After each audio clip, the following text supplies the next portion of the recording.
السلام عليكم ورحمة الله وبركاته. اللهم صل وسلم وبارك على سيدنا محمد وعلى آله وأصحابه وسلم. يا رب تكونوا بخير. النهاردة في الفيديو هنعمل معاكم جلاش بطريقة حلوة قوي قوي، أو إيه، هنعمل المكشكشة. تمام. دلوقتي بتتباع غالية جدا جدا بره. احنا هنعملها في البيت بمكونات سهلة قوي، مش تاخد منك ولا وقت ولا مجهود ولا تكلفة. تنسوش بس ان احنا نصلي على النبي في كومنت، وندعي لاخواتنا في غزة ان ربنا يكبرهم وينصرهم نصرا عزيزا يتعجب له اهل السماوات والارض، ويرحم امواتهم واموات المسلمين اجمعين يا رب العالمين. اول حاجة هعملها، هعمل الكاستر اللي هحطه في النص في طبقة الجلاش. تمام كده. هعمله ازاي؟ هحط معلقتين، كوبايتين من اللبن، عليهم معلقتين من الكاستر ومعلقتين من الكريم شانتيه ومعلقتين من السكر. تمام. ممكن تستبدلي الكاستر بنشا، بس الكاستر بيبقى احلى، بيبقى احلى بكتير قوي في الجلاش بالطريقه دي. تمام كده. هقلبهم بقى على البارد كده لحد ما يدوبوا، السكر يدوب. بعد كده هولع عليهم النار. بعد الغليان هبتدي اقلب فيها باستمرار، مش هسيبها خالص عشان خاطر ما تتكتلش معايا. تمام كده.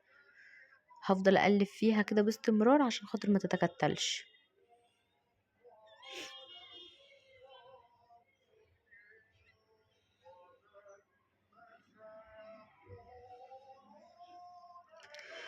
اللهم صل وسلم وبارك عليك يا حبيبي يا رسول الله.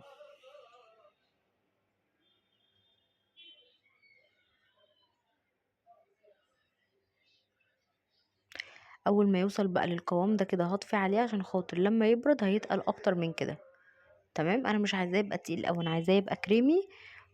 هطفي عليه بقى اول ما يوصل للقوام ده كده.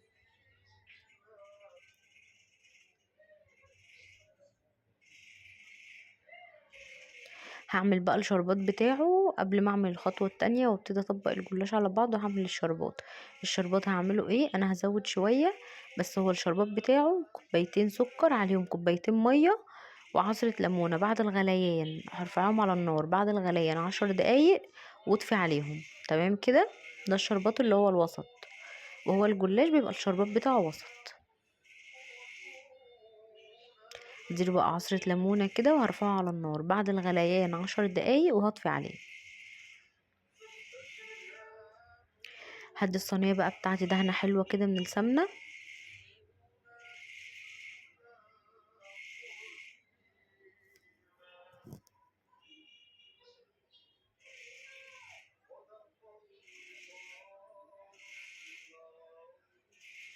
عندي بقى لفة من الجلاش. لفة الجلاش دي هقسمها بالنص، نصها هحطه من تحت والنص التاني هو اللي هنكشكشه من فوق. تمام كده.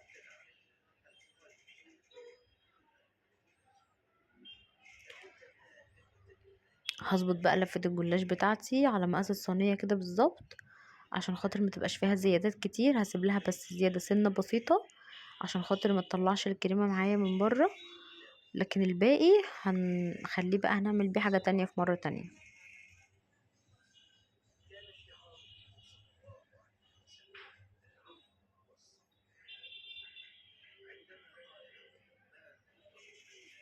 هاخد بقى طبقتين من الجلاش وما بين كل طبقتين وطبقتين هديها دهنة من السمنة. تمام كده.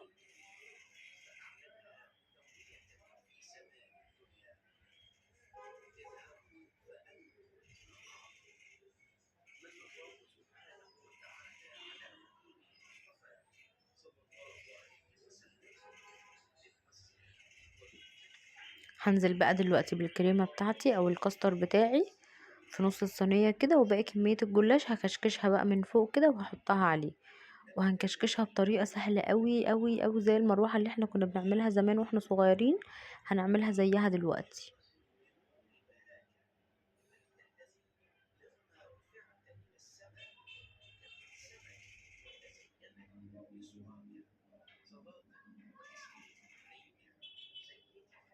هسيبها بقى ان هي تبرد شوية قبل ما ابتدي احط عليها طبقة الجلاش التانية.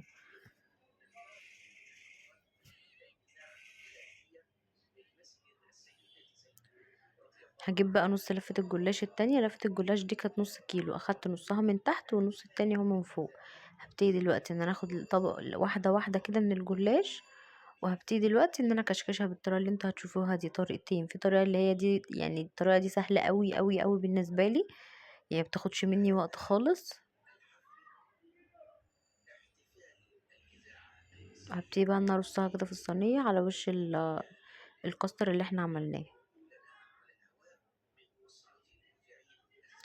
وفي اللي هي تعملها زي المروحه بتاعت زمان دي، تطبقيها كده يمين وشمال يمين وشمال كده بالشكل دوت كده.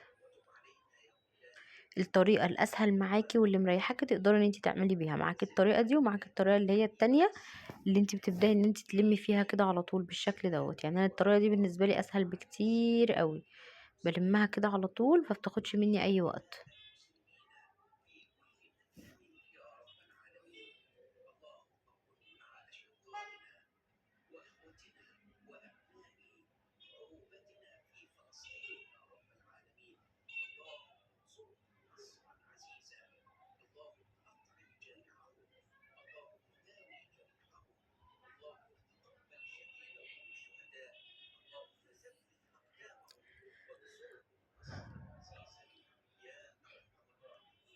بعد ما خلصت بقى الكميه كلها وكشكشتها بالشكل اللي انتوا شايفينه دوت، هديها بقى دهنه حلوه قوي كده من السمنه على الوش. وهدخل السمنه ما بين الطبق، ما بين الفتحات كده بتاعه الجلاش، عشان خاطر الجلاش يطلع مقرمش معايا كده ويطلع مورق. طبعا احنا من تحت حاطين ما بين كل طبقتين، كل ورقتين من الجلاش حاطين ما بينهم سمنه. وبرضو على الوش برضو هديها دهنه محترمه كده من السمنه عشان خاطر تطلع مورقه معايا كده ولونها حلو.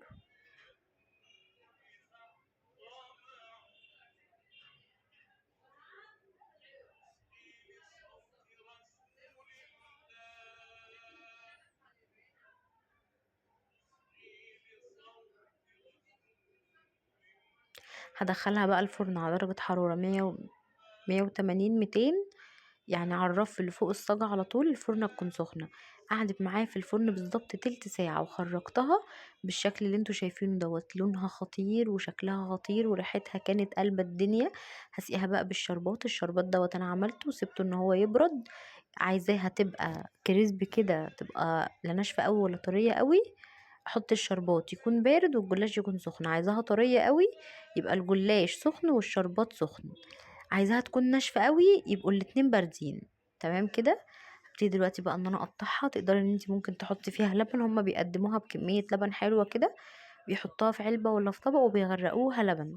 انا بقى مش حابه اللبن يبقى كتير فيها، عشان خاطر انا مش حباها تبقى طريه قوي. انا حباها تبقى كريسبي كده والقشطه تبقى والكاستر يبقى باين فيها.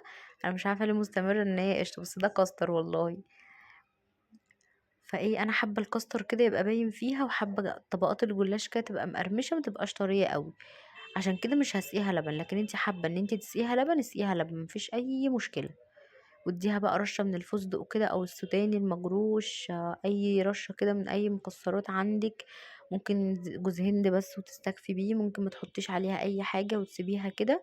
مفيش اي مشكله خالص. قدميها بقى بالشكل اللي انت حباه بالطريقه اللي انت عاوزاها. انا بس عملت معاكم الفكره، لكن التقديم ده بتاعكم انتوا. قدموها بالشكل اللي انتوا عايزينه. انا اديتها رشه كده من المكسرات المجروشه بس، وهقدمها بقى بالشكل ده. تقدري انت بقى تقدميها باي شكل انت حباه. سهله قوي قوي، ما تاخدش منك اي وقت، وحلوه كده ولذيذه. اديتها بق بسيط خالص من اللبن بس. وده كان الفيديو بتاعنا النهارده. يا رب الفيديو يكون عجبكم. متنسوش بقى تعملوا شير للفيديو وسبسكرايب للقناه وتفعلوا زر الجرس، واشوفكم في فيديو جديد على خير. السلام عليكم ورحمه الله وبركاته.